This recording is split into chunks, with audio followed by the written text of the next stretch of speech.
on a demandé donc aux deux présidents de parti, il y a maintenant plusieurs mois, de venir nous voir. Jean-Christophe Cambadélis a accepté, M. Sarkozy aussi a accepté, et puis dans le cours de l'été, M. Sarkozy a dit qu'il ne pourrait pas venir et il s'est fait remplacer par M. Woerth, que nous aurons en fin de matinée. Donc, quelques mots. Donc, Jean-Christophe Cambadélis est le premier secrétaire du Parti socialiste, il est député de Paris, et pour ce qui nous intéresse, il a été pendant assez longtemps président du NEF, et c'est lui qui a présidé à la réunification du NEF, qui fait que ce syndicat, à l'époque, était presque hégémonique dans la vie syndicale étudiante. Donc on a une autre période en ce moment. Voilà. Alors, monsieur le premier secrétaire, donc on vous a invité, évidemment, pour que vous nous parliez du programme de votre parti, concernant l'enseignement supérieur et la recherche. Et dans le désordre, je vais vous poser quelques questions qui nous interpellent et je pense que vous avez déjà les éléments de réponse. Donc, première question, quelle analyse faites-vous de la situation de l'enseignement supérieur et de la recherche en France et face à la compétition internationale? Quelle réforme de structure envisagez-vous? Que pensez-vous de l'autonomie des universités? Et quels moyens vous pensez pour faire face à l'augmentation régulière des effectifs, environ 40 000 étudiants par an depuis 3-4 ans? Voilà, c'est quelques questions que je poserai aussi à M. Woerth dans cet ordre. Voilà, et je vous laisse la parole. Et puis si vous le souhaitez, les collègues vous poseront quelques questions après. Bien, merci Monsieur le Président. J'ai conscience de venir devant vous avec quelques handicap.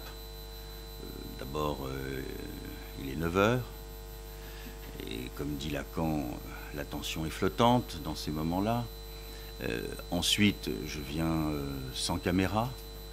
Et évidemment, cela nuit à ma capacité d'attraction. Mais je dois constater quand même que si aujourd'hui, dans les plans de com pour la présidentielle, il faut passer plutôt par la CPU que par le MEDEF, Jean-Loup Salzman aura réussi son mandat et je crois qu'il faut le féliciter. Enfin, comme dans tous les bons vieux polars, l'assassin revient toujours sur les lieux du crime. Je n'ai pas été assassin de l'université, bien qu'à l'époque où je sévissais sur les bancs de la faculté, c'était un reproche que l'on me faisait, mais je reviens discuter avec vous, parce que je pense que c'est une discussion avec plaisir. Je contemple la scène universitaire, je me remémore les luttes et les joutes, elles furent souvent épiques.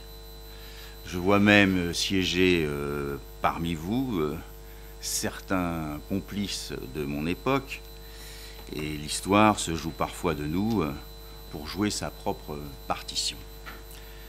L'université a beaucoup compté dans ma vie, je la retrouve donc toujours avec plaisir, et je vous rencontre aujourd'hui, je le crois, avec amitié. Merci à Jean-Loup Salzman de m'avoir invité à parler devant vous de l'avenir de l'enseignement supérieur et de la recherche.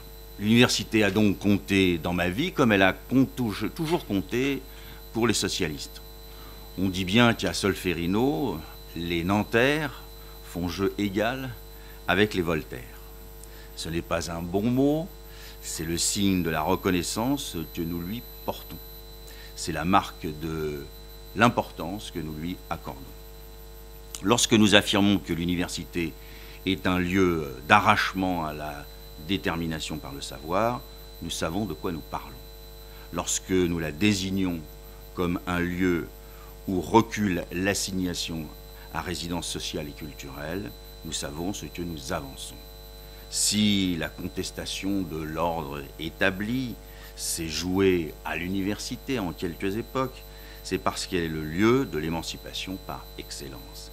Elle a donc toujours été au cœur du projet de la gauche et des socialistes.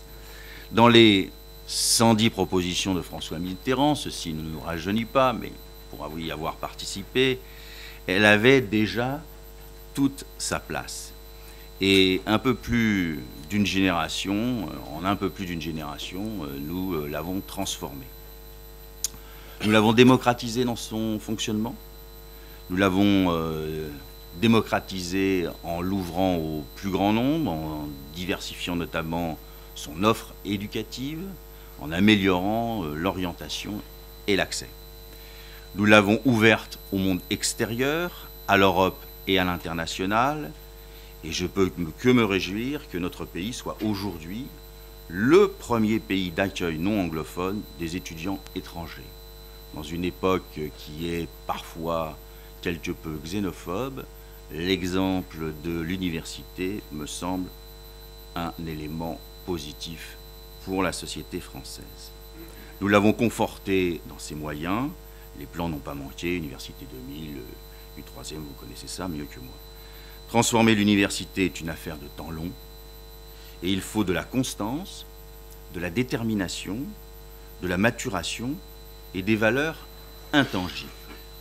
Vous êtes familier de ce temps, c'est aussi celui de la recherche et de la transmission, de la production du savoir et des apprentissages.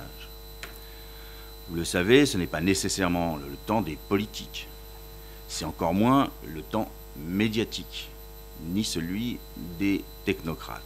Or, depuis 2012, nous avons été, nous, socialistes, happés par le temps court.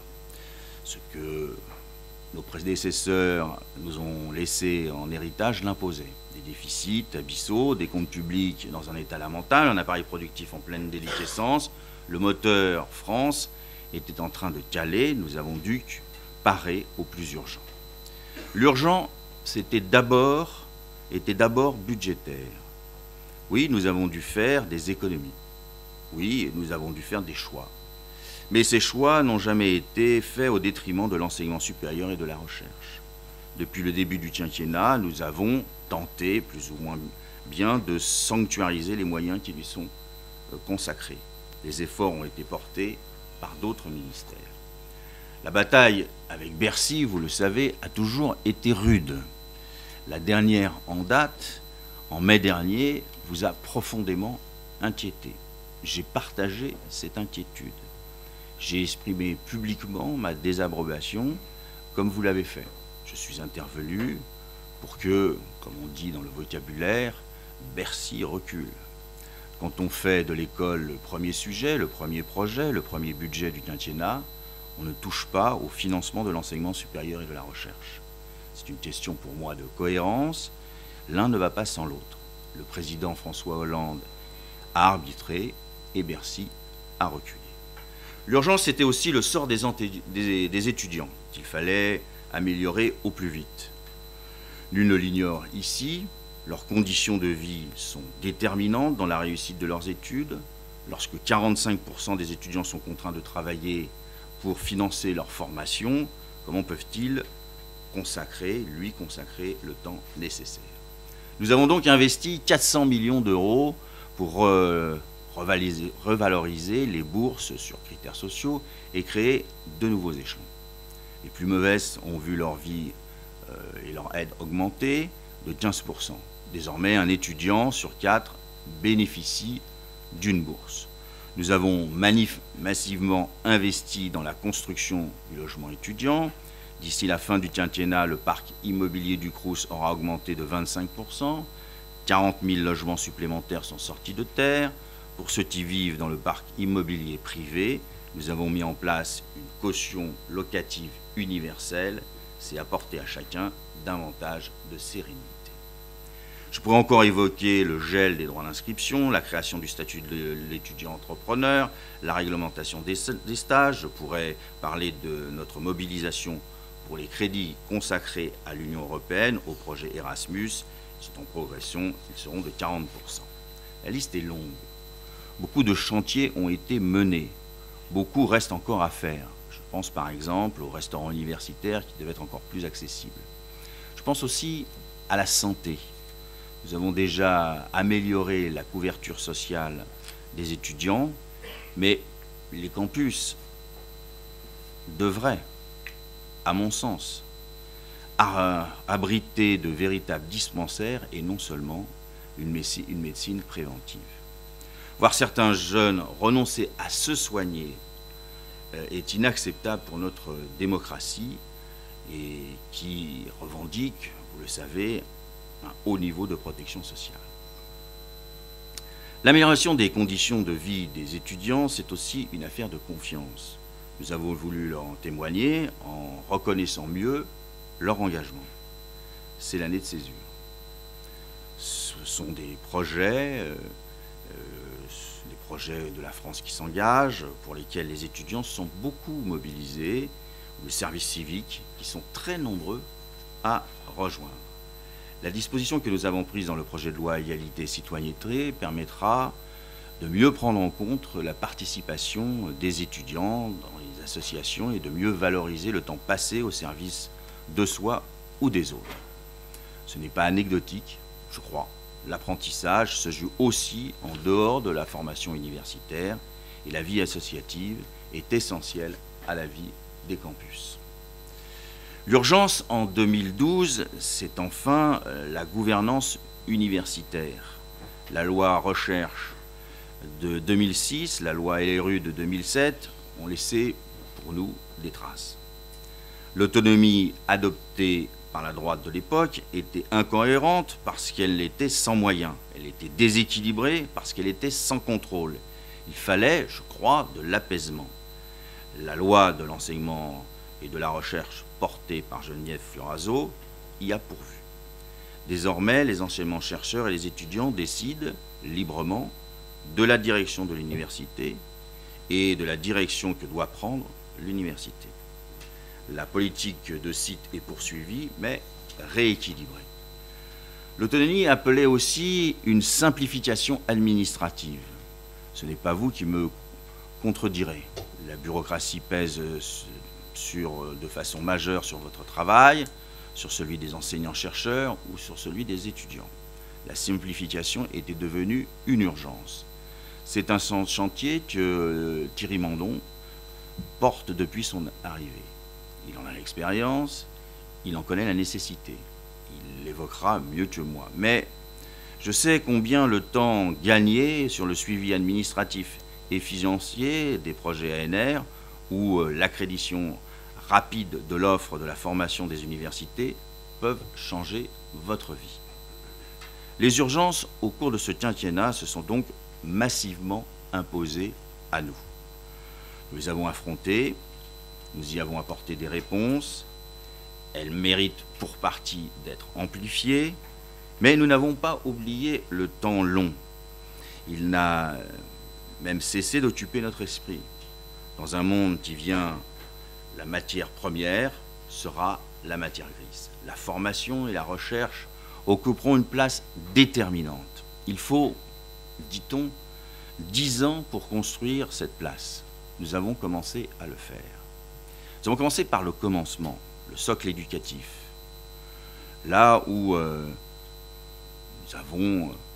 nos prédécesseurs, disons, avaient découpé les réformes, nous avons essayé de faire un continuum qui est un pas à pas, qui est une vision globale de la formation initiale. Avant de réformer l'université, il fallait réformer les lycées. Avant de nous consacrer au lycée, il fallait nous attaquer à l'enseignement primaire et secondaire. C'était, je crois, un préalable essentiel. Il ne nous a pas empêchés, bien entendu, de jeter les bases d'une réforme de l'orientation post-bac, d'instaurer des quotas dans les filières courtes ou d'appliquer la spécialisation progressive pour une meilleure réussite en licence. Mais la réforme du premier cycle ne peut pleinement porter ses fruits sans que le travail mené en amont dans l'enseignement secondaire soit advenu. Pour l'avenir, nous avons établi notre feuille de route. Il nous fallait des objectifs partagés sur 10 ans. C'est la stratégie nationale de l'enseignement supérieur. L'ensemble de la communauté universitaire y a contribué. Elle est aujourd'hui consensuelle. C'est indispensable pour réformer dans la sérénité. Pour les 10 prochaines années, nous avons repris ces objectifs, Monsieur le Président, dans nos cahiers de la présidentielle. Nous voulons poursuivre la démocratisation et atteindre en 2025 60% d'une classe d'âge diplômée du supérieur, 50% de diplômés d'une licence et former 20 000 docteurs par an. Nous voulons réduire l'écart de réussite entre les enfants d'ouvriers et les enfants de cadres. Nous voulons faire en sorte que la moitié des étudiants du pays bénéficient d'une bourse contre un tiers aujourd'hui. Pour atteindre ces objectifs, il faut naturellement des moyens. En la matière, les socialistes, dans leurs documents, ont formulé des choix clairs. Pour qu'il soit démocratique, cet effort doit être collectif et porté par la nation et non par l'augmentation des frais d'inscription. Nous considérons que le financement consacré à l'enseignement supérieur et à la recherche devrait atteindre 2% du PIB d'ici la fin de la prochaine législature. Pour atteindre cet objectif, il nous faut poursuivre les réformes engagées dans l'organisation des universités. À gauche, ceci a fait débat, et je me souviens d'avoir manifesté contre cela, mais à gauche, maintenant, la question de l'autonomie est tranchée. C'est une évolution notable. Nous avons dit oui. Il s'agit maintenant d'en tirer toutes les conséquences sur le plan pédagogique et sur le plan financier. Pour longtemps, la confiance n'exclut pas, vous le comprendrez, le contrôle. En la matière, le contrôle, c'est le contrat entre l'État et l'université. Les instruments existent déjà. Pour moi, cette autonomie doit être ouverte au recrutement extérieur, ouverte au monde, ouverte à la circulation des enseignants et ouverte à la circulation des étudiants étrangers, ce qui est un atout et ce qui doit être facilité. Pour moi, pour atteindre ces objectifs, on ne peut plus penser l'enseignement supérieur à côté de la recherche. L'internalisation des universités l'impose, comme elle impose le rapprochement entre les grandes écoles, les classes préparatoires et universités. Il ne s'agit pas pour autant de s'aligner sur le modèle américain, comme le souhaitent certains, si j'en crois leur programme, mais d'inventer, tout le problème est là, notre propre chemin. Nous avons commencé à le faire. Mesdames, Messieurs, chers amis, vous l'aurez compris, ce que veulent les socialistes, c'est une université qui se retrouve dans les discours, pas simplement dans les plans de communication. Les débats, les intentions politiques, la place qu'elle mérite et la place qu'il faut lui donner à l'avenir, c'est-à-dire toute sa place. Ce que veulent les socialistes, c'est une France nouvelle, certes, où la formation, la recherche soit accessible au plus grand nombre. La démocratisation doit être poursuivie, la sélection par la réussite, par l'information, par l'orientation doit être notre ambition. La sélection est une question, elle ne doit pas être couperet, mais elle doit permettre la promotion des meilleurs. Ce que veulent les socialistes, c'est une France nouvelle où les élites, celles qui sont à la tête des entreprises, ceux qui sont à la tête des administrations publiques, seront aussi familiers de ce qu'apporte la recherche et viendront s'y ressourcer. Nous avons commencé à y travailler. On nous a souvent reproché, aux Nanterres, de ne pas être assez Voltaire. Je crois qu'avec la révolution de l'immatériel, où les connaissances évoluent extrêmement vite, nous aurons besoin que les Voltaires soient un peu plus Nanterres. Merci.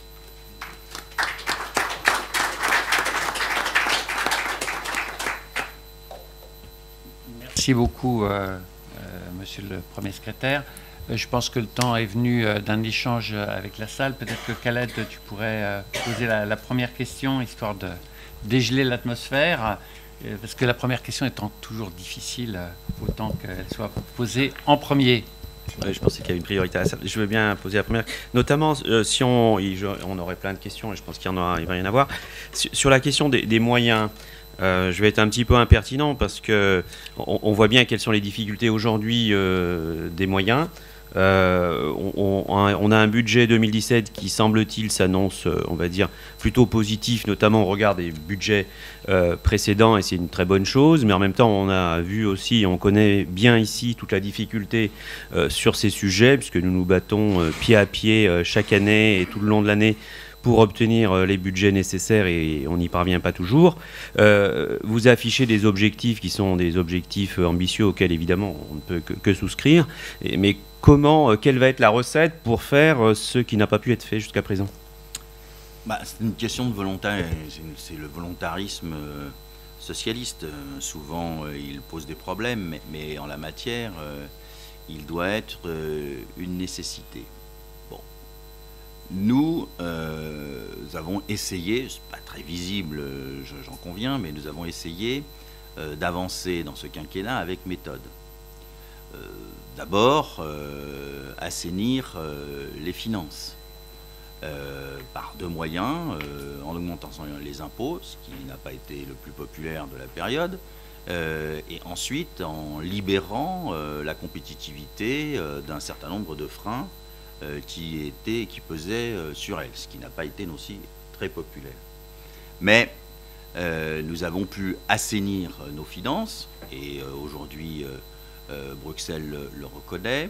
Nous avons pu retrouver un certain équilibre avec des déficits qui ne pèsent pas sur à la fois la politique conjoncturelle et la politique structurelle. Et puis nous avons à partir de là pu commencer à déployer d'autres priorités qui ne sont pas du rattrapage, qui sont la nouvelle philosophie des socialistes, c'est-à-dire qu'on ne peut pas distribuer ce que l'on n'a pas produit, on ne peut pas distribuer ce que l'on n'a pas du point de vue de la richesse de la nation. Donc nous avons commencé dans ce sens. Après, les choix, à mon avis, doivent être stratégiques. Il ne peut pas être le saupoudrage d'une redistribution pour une période qui précédemment ne l'aurait pas été. Et stratégiquement, indépendamment de l'université, soyons clairs, la question de la recherche est pour nous une question essentielle, car nous voyons que dans la compétitivité internationale, la compétition internationale, la question de l'innovation et de la recherche dans une période historique qui est la révolution de l'immatériel est une donnée fondamentale.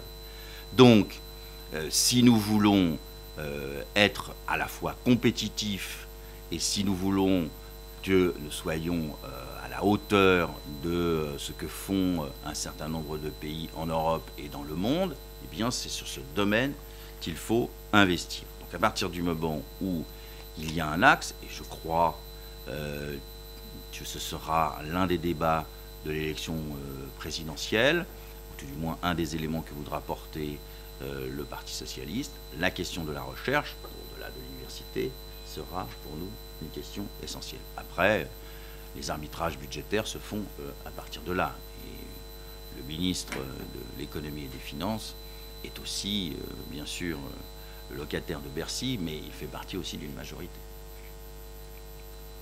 Est-ce que, oui, Pierre Mutzenhardt, vous vous présentez comme ça, ça libérera la parole. Bonjour Monsieur Cambadélis, Pierre Mutzenhardt, je suis président de l'Université de Lorraine, mais aussi président de la commission recherche. Vous avez abordé la question de la recherche à la fin. Moi, il y a quelque chose que je trouve assez systématique, quels que soient les partis politiques ou les politiques qui viennent nous voir, c'est de continuer à différencier enseignement supérieur et recherche. Il est essentiel pour nous que cela soit mieux intégré. Dans le discours que vous avez porté, on n'a pas et on ne sent pas un passage qui est en train de se faire. Nos universités sont des opérateurs de recherche avec les organismes et pas dans le sens contraire. Les laboratoires de recherche sont dans les universités en partenariat avec les organismes. Et de ce point de vue-là, nous attendons une stratégie intégrée. Ma question, comment voyez-vous le financement de la recherche ?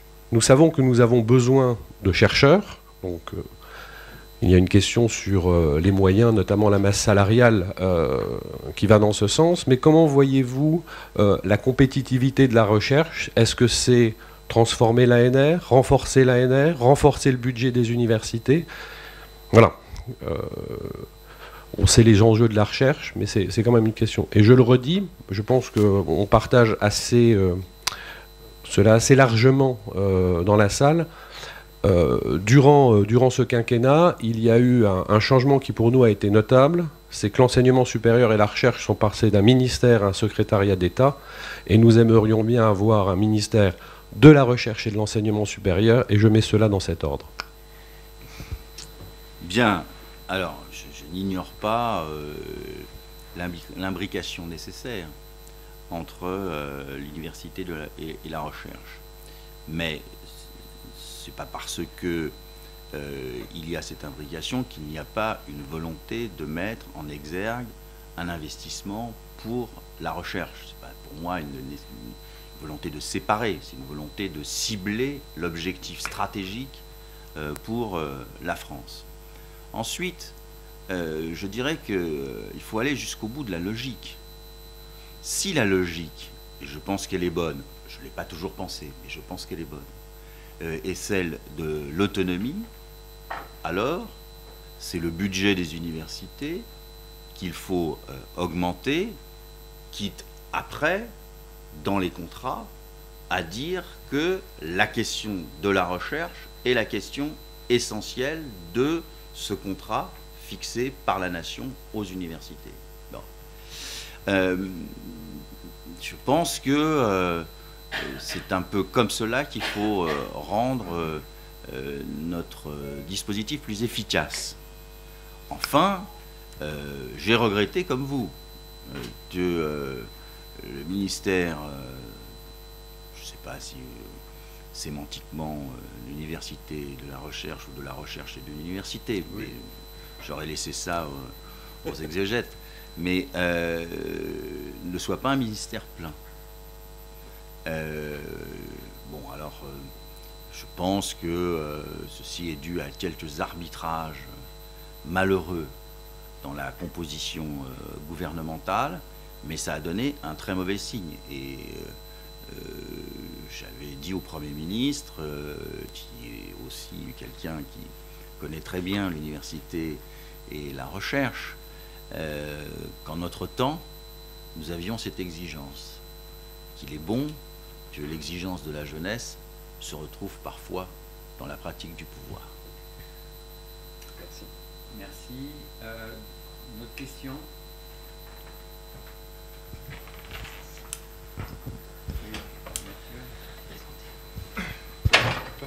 Mathieu Gallou, Université de Bretagne occidentale, Brest. Dans ce que vous venez de reprendre sur la politique depuis 2012, vous avez insisté, et je pense que c'est très légitime, sur le fait que ce gouvernement finalement a fait plus pour les étudiants que pour leurs études, notamment concernant évidemment les augmentations budgétaires. Un point qui est important aussi, que vous avez évoqué, nous avons construit, et nous avons été soutenus d'ailleurs par le gouvernement, beaucoup de centres de santé dans nos établissements, puisque c'est évidemment une préoccupation, pas seulement de médecine préventive, mais de l'accès aux soins en général.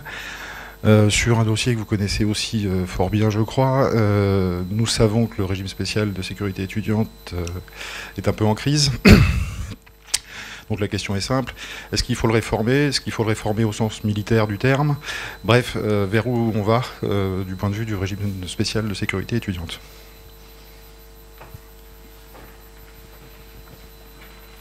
En fin de compte, rien ne change, même si tout change. C'était déjà le débat à l'aube des années 70. Moi, je crois que il y a un régime étudiant, il a sa spécificité, c'est beaucoup rapproché du régime général, c'est moins qu'on puisse dire. Il faut essayer de lui garder sa vocation. La Fondation de la sécurité sociale étudiante, elle s'est faite contre l'avis de l'État, qui ne voyait pas l'intérêt d'avoir un régime spécifique étudiant. Et, pour te dire, l'État a toujours voulu que ce régime disparaisse. Je pense qu'il ne faut pas lancer de faux débats qui conduiraient à des tensions inutiles. Il faut continuer le processus en cours, qui est un processus d'assainissement, de remise en forme, d'efficacité, appuyée sur un certain nombre de grandes mutuelles qui veillent au grain. Elles veillaient déjà au grain avant, mais un peu plus maintenant. Manuel Tunon-Lara, président de l'Université de Bordeaux. Bon, un commentaire. Bon, il est rare qu'un responsable politique vienne devant les présidents d'université pour dire que l'université n'est pas une question centrale. Mais voilà. Mais force est de constater qu'au fil des gouvernements et quelle que soit leur tendance, l'université n'est jamais au centre des débats, alors qu'on lui prête une position stratégique à la fois pour l'avenir de la jeunesse, pour l'avenir des citoyens, pour l'avenir de l'éducation, pour l'avenir de l'économie, pour le centre de l'innovation.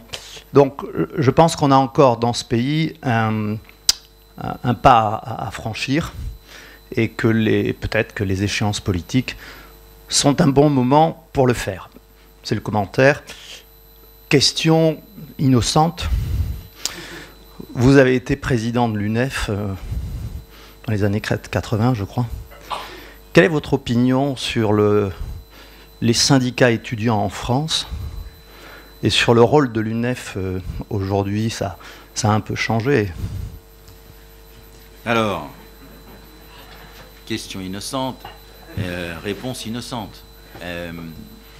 D'abord, je ne suis pas persuadé que l'ensemble de nos décideurs ont parfaitement compris l'importance de l'université et de la recherche. Certes, ça peut être un passage obligé, mais je n'ai pas à cette étape vu de stratégie globale appuyée sur cette question. Ensuite, je crois que notre personnel politique est formé essentiellement dans les grandes écoles, même si parfois certains d'entre eux souhaitent la disparition de l'école qui les a formés. Bon. Et la perception de l'université, pour eux, n'a pas l'efficacité de la formation d'État. Et je l'ai remarqué plusieurs fois en discutant avec un certain nombre de nos responsables. Ça ne vient pas spontanément dans la définition politique ou dans l'attention politique. Elle vient souvent à cause des étudiants, ou elle venait souvent à cause des étudiants. Et il a été dit que notre programme pendant des années a été plutôt en direction des étudiants que dans les études. Ce n'est pas faux. Et je crois qu'elle vient, cette préoccupation, par rapport à un monde universitaire qui serait tumultueux, contestataire, et qui, dans les années précédentes, pouvait mettre des dizaines de milliers de personnes dans la rue, et le pouvoir s'est méfié de ces étudiants, de la jeunesse scolarisée, etc. Et encore peu de temps, certaines décisions ont été prises en toute hâte pour éviter qu'il y ait des mouvements étudiants au lycée. Bon. Donc, tout ça est un ensemble. Il faut passer maintenant je dirais, d'une certaine distance polie à une collaboration et une mise, je dirais, au cœur de nos préoccupations. Ce qui veut dire que la diplomatie exercée par notre ami Jean-Loup Salzman est une bonne chose, mais je crois, et vous commencez à le faire, et pour certains d'entre vous, vous êtes déjà dans le dispositif, il faut se rapprocher des politiques, quels qu'ils soient. Pour moi, ce n'est pas un problème partisan, pour qu'ils aient, les régions, au niveau national, bien sûr, et évidemment, la possibilité de l'intégrer plus fortement, que ce soit plus central dans la préoccupation. Et le moment est plutôt bien choisi parce que nous sommes dans la phase de la préparation de l'élection présidentielle, donc dans la phase de la préparation des programmes, et c'est à ce moment-là qu'il faut pouvoir avoir un diagnostic juste et des propositions qui soient en phase avec nos préoccupations collectives. Alors, sur l'UNEF, il y a un paradoxe, je crois. D'abord, elle n'a pas la représentativité que nous pouvions avoir en notre temps. Je suis désolé, ce n'est pas attentatoire à ses dirigeants que de le dire. Ensuite, le paradoxe est le suivant, c'est que nous étions sûrement beaucoup plus à gauche que les leaders actuels de l'organisation syndicale UNEF, beaucoup plus à gauche. Pour la plupart des dirigeants, nous venions de l'extrême gauche, ceux qui dirigeaient l'UNEF en ces temps-là, mais nous avions une pratique beaucoup plus syndicale. Or là, l'UNEF, je leur ai dit, ce que je leur reproche, a une pratique politique et pas une pratique syndicale. C'est-à-dire ce qui la surdétermine, c'est la place de, disons, de la gauche socialiste dans le champ politique. Alors, il est bien connu que depuis la fondation de l'UNEF, jamais l'UNEF n'a soutenu une réforme.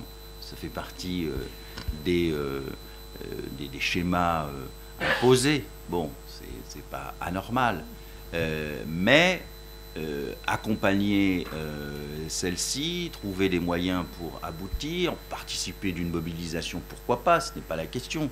Mais à un moment donné, il faut savoir, je dirais, si on est un syndicaliste, prendre son gain et ne pas poursuivre au-delà du nécessaire pour des raisons qui n'ont rien à voir avec la mobilisation. Donc je dirais que bon, c'est une génération qui est comme cela, qui vit beaucoup dans la mémoire de la génération ou des générations précédentes, beaucoup en cherchant à l'imiter, à reproduire peut-être un certain nombre de choses. Je ne sais pas si c'est les stratégies de chacun, mais l'UNEF a quitté cette capacité que nous avions de rassembler tous les étudiants, quelles que soient leurs opinions politiques ou religieuses. Aujourd'hui, on rassemble des étudiants qui ont les mêmes opinions politiques ou religieuses, on verra. Et c'est peut-être un peu dommageable, ce qui explique d'ailleurs pourquoi d'autres organisations syndicales, qu'en notre temps on aurait appelé corporatistes, ont pris un tel essor, parce qu'il manquait une dimension. Mais voilà, c'est une réflexion d'un vieux con qui a été président de l'UNEF, je les laisse agir comme ils l'entendent. Olivier Labou, Université de Nantes, merci de votre intervention. Une question sur la place de l'État aujourd'hui.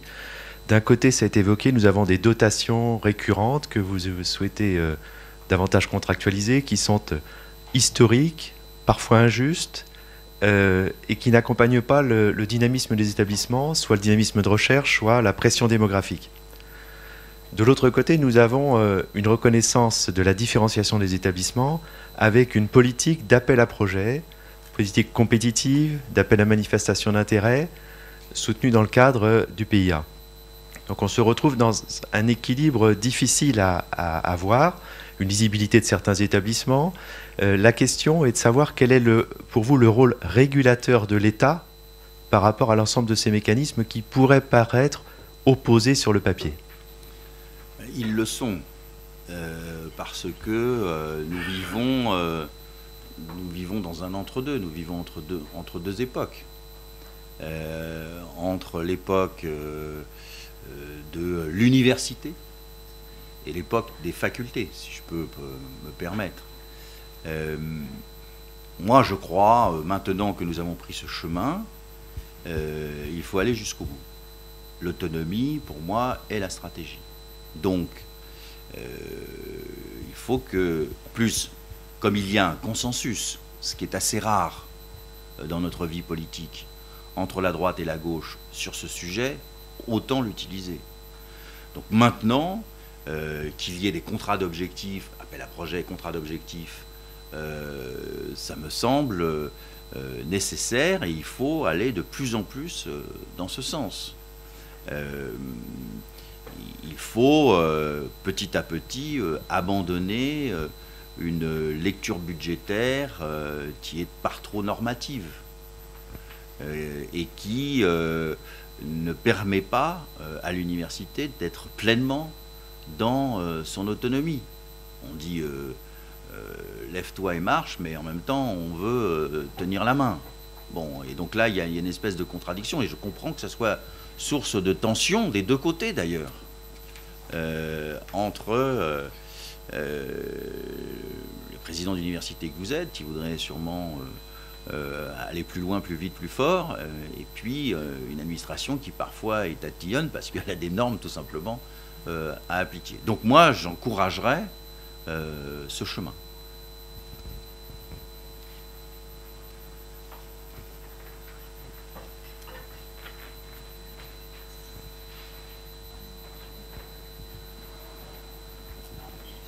C'est la dernière question qui est la plus longue. D'habitude, c'est la première. Ben écoute, Christophe, je voulais vraiment te remercier de cet exposé, d'avoir répondu aussi franchement à toutes les questions. Et puis, ben voilà, à un prochain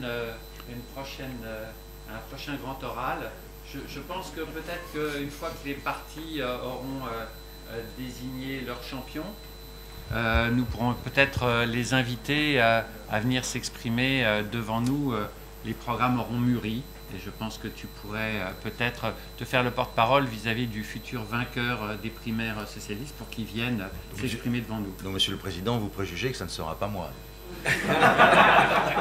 Monsieur le Premier secrétaire, je n'ai pas cru comprendre que dans la pléthore de candidats, vous ayez été présent. Vous êtes un bon analyste. Merci beaucoup.